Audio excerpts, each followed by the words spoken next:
Education to all YouTube channel में आप सभी का स्वागत है।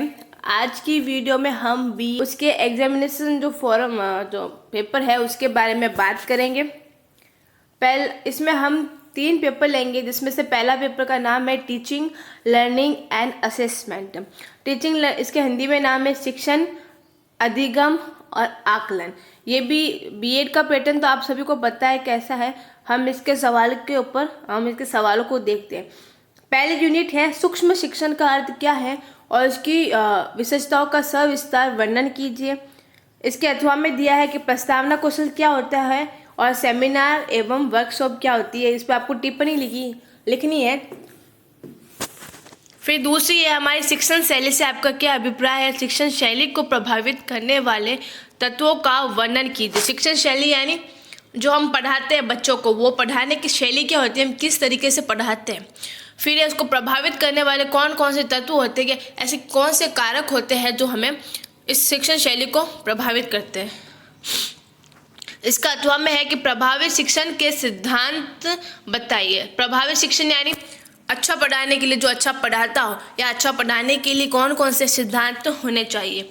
फिर इसके अथवा में कक्ष में अध्यापक के व्यवहार का छात्रों के अधिगम पर क्या प्रभाव पड़ता है। अगर इसे नॉर्मल भाषा में समझे तो कक्ष यानी क्लासरूम, इंग्लिश में हम देखते हैं तो what is the effect of teachers behaviour in the classroom on the learning of student. यानी जो अध्यापक होता है, जो टीचर होता है, उसका जो व्यवहार होता है, यानी उसकी जो काम करने का तरीका है, उसका जो व्यवहार होता है, चलने फिरने जो भी, वो छात्रों के अधिगम यानी बच्चों के सीखने के ऊपर। अगर अधिगम को आप ऐसे नहीं समझ सकते तो आप इसे लर्निंग यानी सीखना, जैसे हम कहते हैं लर्निंग लाइसेंस, क्यों हम लाइसेंस सीखने का लाइसेंस ले रहे हैं, जहाँ पे भी लर्निंग लगता है उसका मतलब हम सीख रहे हैं।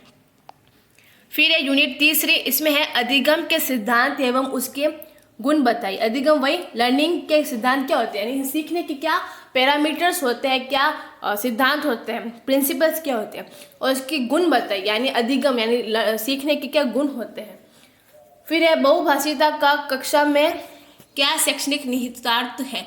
बहुभाषिता यानी मल्टीलिंगुअलिज्म, यानी जैसे हम द्विभाषी कहते हैं, एक भाषी यानी एक भाषा बोलने वाला, द्विभाषी यानी 2 भाषा बोलने वाला, बहुभाषी यानी 2 से ज़्यादा उससे भाषा आती हो। उसका कक्षा में शैक्षणिक निहितार्थ क्या है, यानी वो कक्षा में जो वो भाषा का प्रयोग करेगा तो उसमें जो पढ़ाई है, बच्चों को पढ़ाने का जो शैक्षणिक है, उसका क्या अर्थ निकलेगा।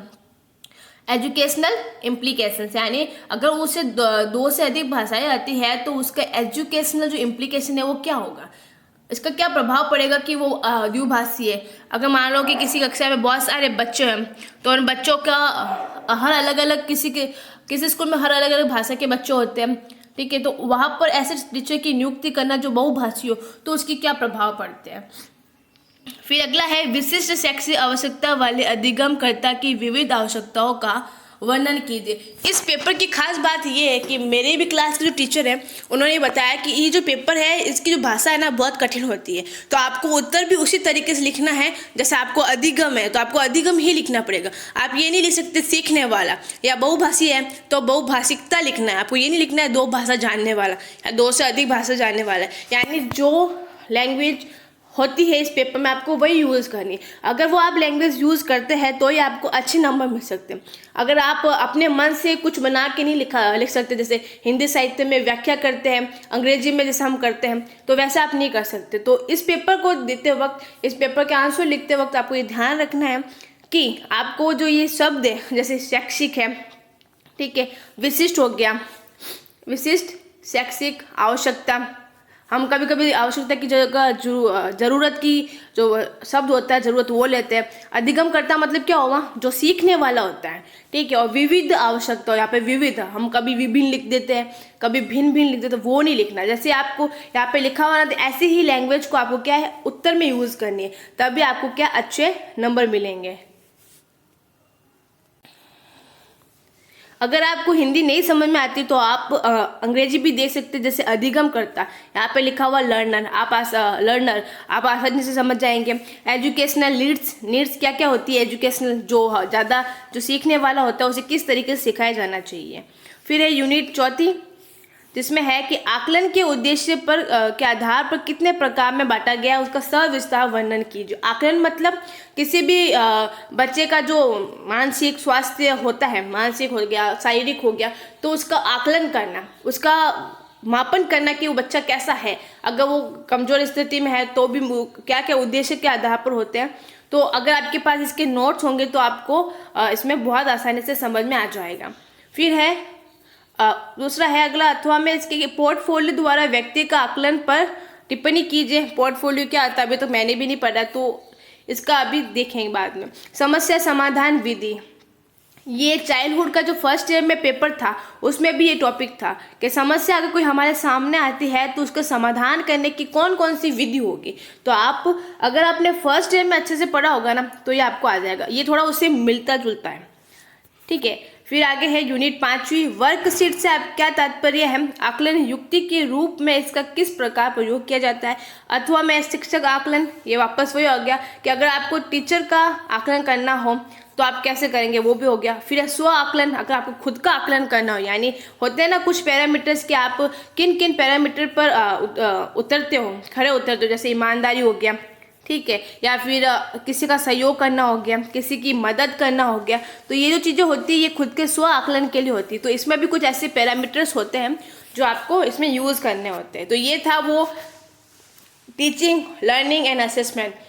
इसमें फिर से मैं आपको बता दूं, आपको इसी भाषा का प्रयोग करना है जो पेपर में है। आप अपने अकॉर्डिंग अपनी भाषा का उपयोग नहीं कर सकते। अच्छे नंबर पाने के लिए आपको इन्हीं शब्दों का उपयोग करना है। फिर अगला पेपर है जेंडर इश्यू इन एजुकेशन। अगर आप बीएड के पेपर से पढ़ रहे हो, किसी बीएड सेकेंड ईयर के या फर्स्ट ईयर के, तो आपको बता दूं कि उनकी कुछ यूनिट अलग है, तो आप उनमें से मत पढ़ेगा। आपको जो थर्ड ईयर के पेपर ही है उसमें से आपको पढ़ना है, ठीक है। ये भी 2022 का है, जेंडर इश्यू इन एजुकेशन, यानी शिक्षा में लिंग के मुद्दे। लिंग के मुद्दे वही हो गए, स्त्रियों के साथ असमानता होना, स्त्रियों को शिक्षा के अवसर नहीं मिलना। तो ये भी आपने जो फंडामेंटल था सेकेंड ईयर में, फंडामेंटल जो पेपर था contemporary education in fundamental rights, वो वाली जिसमें मूल अधिकार, मूल कर्तव्य थे, साथ ही साथ स्त्री शिक्षा है, समानता है, उसके बारे में। तो आपने अगर वो पेपर भी ढंग अच्छे से पढ़ा होगा तो इसमें आपको कोई परेशानी नहीं आएगी। इसमें ये जो पेपर है इसमें आप अपने हिसाब से अपने जो विचार है वो लिख सकते हैं। यूनिट पहले, लैंगिक अवधारणा यानी कॉन्सेप्ट ऑफ जेंडर। जेंडर क्या होता है, यानी समाज में, विश्व में, दुनिया में, भारत के स्तर पर, देशों के स्तर पर जो लैंगिक अवधारणा वो क्या होती है, और लैंगिक मुद्दों का वर्णन कीजिए। फिर लैंगिक असमानता, इससे तो सब भली बात परिचित है कि स्त्री और पुरुषों के मध्य भेदभाव करना, लिंग के आधार पर भेदभाव करना, लैंगिक असमानता। और लैंगिक रूढ़िवादिता, वही जो हम अपने घरों में देखते हैं कि पुरुष ये काम करेगा, महिला ये काम करेगी, तो इसके आधार पर लैंगिक रूढ़िवादिता आ जाता है। फिर है यूनिट दूसरी, लैंगिक अध्ययन पर ऐतिहासिक परिप्रेक्ष्य को विस्तार से स्पष्ट कीजिए। लैंगिक अध्ययन, जेंडर स्टडीज, यानी जो प्राचीन समय से इतिहास में जो लिंग पर अध्ययन किए गए, यानी कैसे असमानता होती है, कितने पिछड़े हुए हैं जो महिला वर्ग है, वो वाला, उसमें आपको ऐतिहासिक परिप्रेक्ष्य के बारे में बताना है। फिर महिलाओं के अधिकारों का वर्णन कीजिए। मूल अधिकार हो गया, नीति निर्देशित तत्वों में भी कुछ काम किया सरकार को दिए हुए हैं, और संविधान आरक्षण की व्यवस्था भी करता है महिलाओं के लिए। तो आपको ये सारे इसमें वर्णन करना होगा। इसको आप देख लेना, ये अथवा में है तो इसके हिसाब से आप देख लेना, ये बहुत ही अच्छा प्रश्न है। फिर है राष्ट्रीय महिला आयोग के कार्यों का वर्णन कीजिए। जैसा कि हम जानते हैं कि जो पिछड़े वर्ग होते हैं, चाहे वो एससी हो, एसटी हो, या फिर ईडब्ल्यूएस हो, महिला हो, इन सब के लिए सरकार द्वारा आयोग का गठन किया गया। सब अलग अलग काम करते हैं, जैसे एनसीपीसीआर हो गया, राष्ट्रीय महिला आयोग हो गया। तो ये सारे जो होते हैं, और ये जो एनसीपीसीआर है, राष्ट्रीय महिला आयोग, ये कभी ना कभी खबरों में हमेशा बने होते हैं। जहाँ कभी महिला के जो अस्तित्व होता है, महिला का सम्मान होता है, उसका जो हनन होता है, तभी ये इसकी भूमिका प्रभावी हो जाती है। फिर बालिका शिक्षा में परिवार एवं विद्यालय की भूमिका को स्पष्ट कीजिए। बहुत ही सिंपल सवाल है ये। फिर लिंग व शिक्षा संबंधी किन्हीं दो सिद्धांतों का संक्षेप में वर्णन कीजिए। ये तो आपके नोट्स में होंगे। फिर लैंगिक असमानता के मुद्दों के बारे में लिखिए, पीछे भी आ चुका है। पाठ्यक्रम में लैंगिक मुद्दों पर निबंध लिखिए। जो हमारा पाठ्यक्रम है उसमें जो लैंगिक मुद्दे हैं उस पर आपको निबंध लिखना है। निबंध मतलब 500 शब्द में आपको आंसर लिखना है। लैंगिक संवेदनशीलता के बारे में आप क्या जानते हैं, जेंडर सेंसिटिविटी। फिर ये लैंगिक शिक्षा में शिक्षक की भूमिका का वर्णन कीजिए। क्या आप अगर लैंगिक शिक्षा देनी है बच्चों को बता रहे कि असमानता नहीं होनी चाहिए, समानता होनी चाहिए, सबको बराबर हर जगह, तो उसमें शिक्षक की क्या भूमिका हो सकती है? वही भूमिका हो सकती है जो संविधान ने हम सबको दी है, उसका हमें जागरूकता फैलाना और प्रचार करना। शिक्षक के द्वारा बताया जाएगा कि ऐसे ऐसे अधिकार दिए हुए हैं। फिर प्रजनन अधिकारों व यौन अधिकारों में अंतर की विवेचना कीजिए। फिर यौन शोषण के कारणों का वर्णन कीजिए। यौन शोषण हमेशा खबरों में बना रहता है कि महिलाओं का यौन शोषण किया गया, बच्चों का किया गया, तो क्या कारण होते हैं आपको वो बता रहे हैं। फिर आपराधिक हिंसा की एजेंसी अभिकरणों के बारे में वर्णन कीजिए। अभी आप यहाँ पे देखिए कि यहाँ पे लिखा हुआ है एजेंसी अभिकरण। एजेंसी मतलब जो हिंसा की एजेंसी होती है, यानी जो हिंसा को रोकने के लिए प्रतिबद्ध होती है, जिसको काम के लिए रखा जाता है, उसके बारे में आपको वर्णन करना है जो आपके नोट्स में होगा।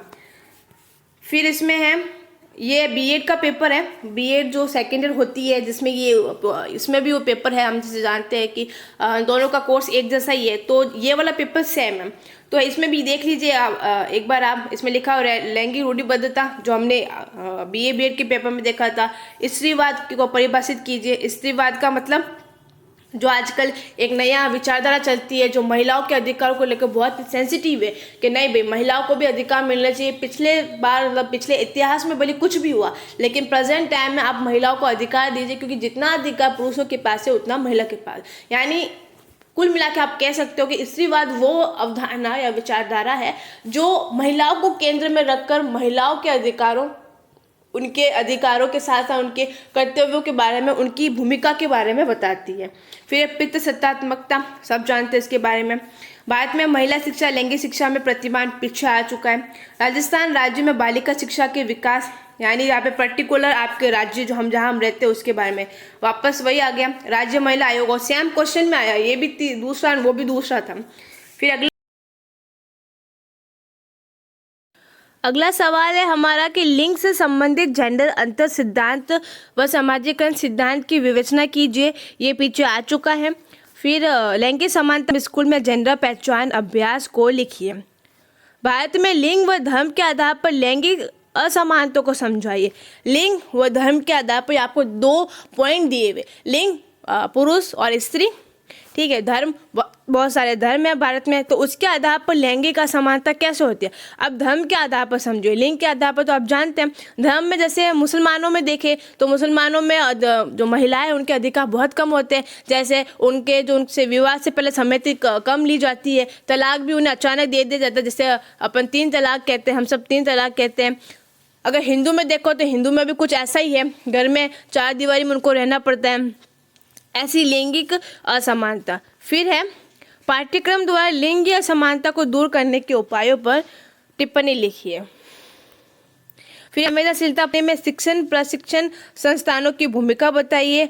अगर महिला हिंसा को परिभाषित करते हो, ये थोड़ा अलग है। बाकी सारे क्वेश्चन तो पिछले जो मैंने बीएड का पेपर बताया था उसके जैसे सेम है, लेकिन कुछ सवालों का जो पैटर्न है वो बदल दिया, लेकिन उनका जो उत्तर है वो ऐसे होगा। अब महिला हिंसा की बात करें तो महिला हिंसा भी अलग अलग तरीके से होती है। आप तो सिर्फ मारपीट जानते होंगे, लेकिन महिला हिंसा बहुत सारे प्रकार से होते हैं। जैसे एक हो गया शारीरिक हिंसा, एक हो गया मानसिक हिंसा, एक हो गई शब्दों द्वारा कैसे, जो महिला के रिश्तेदार हैं, उनके जो सगे संबंधी हैं, उनके गाली गलौज करना, उनको झूठा कहना, मक्कार कहना, या फिर उन्हें बदनाम करने की कोशिश करना। मानसिक मेंटल टॉर्चर करना, ये इसके द्वारा ही होता है कि तेरा परिवार वाले ऐसे हैं, तेरे ऐसे, तो ऐसे करने से मानसिक होता है। शारीरिक में तो हम सब जानते हैं कि ये मारपीट के अंदर आता है। और महिला हिंसा के कारणों का, महिला हिंसा क्यों होती है, इसके कारण आपको बता रहे हैं। इसके साथ साथ आप इसके उपायों के ऊपर भी चर्चा मतलब आंसर प्रिपेयर कर लीजिए, क्योंकि क्या पता अगली बार उपाय पूछ ले।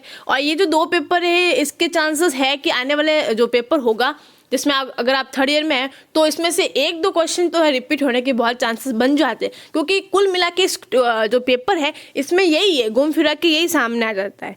ठीक है, टॉपिक भी यही है, यूनिट भी यही है, जो आपने पिछली बार पढ़ा है उसका ही थोड़ा उठा के दे देंगे। फिर है यौन उत्पीड़न और दुर्व्यवहार के निवारण हेतु विद्यालय की भूमिका, जो पीछे यौन शोषण था उससे जोड़ के आप इसे लिख सकते हैं।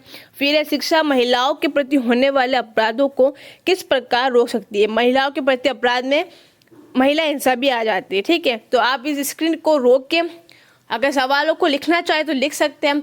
और यहाँ पे मेरी एक सलाह रहेगी आपको, अगर माने तो, कि जो ये सवाल हैं उनको आप साथ में जोड़ के लिखें। जैसे यौन शोषण क्यों होता है, यौन शोषण क्या होता है, यौन शोषण जो होते हैं उसके कारण, उसके उपाय पर चर्चा की। तो ये क्वेश्चन जो होगा ना प्रिपेयर तैयार रहेगा ना आपका, तो जब भी आप यौन शोषण का जो टॉपिक आएगा आपका यूनिट में, तो आप उससे जब पढ़ेंगे तो आपके दिमाग में क्वेश्चन आएगा कि हाँ इसके ऐसे ऐसे सवाल बन सकते। तो ये 2-4 जो पेपर टॉपिक है यही होते हैं इंपॉर्टेंट, क्योंकि सवाल इनसे ही उठ कर आते हैं। महिला हिंसा हो गया, महिला जो अधिकार हो गया, उनके बारे में। तो ये था आज का पेपर। मिलेंगे अगले पेपर में जिसमें हम पेडागोजी के पेपर पर और बीए के जो पेपर है उसमें उसके बारे में बात करेंगे। धन्यवाद।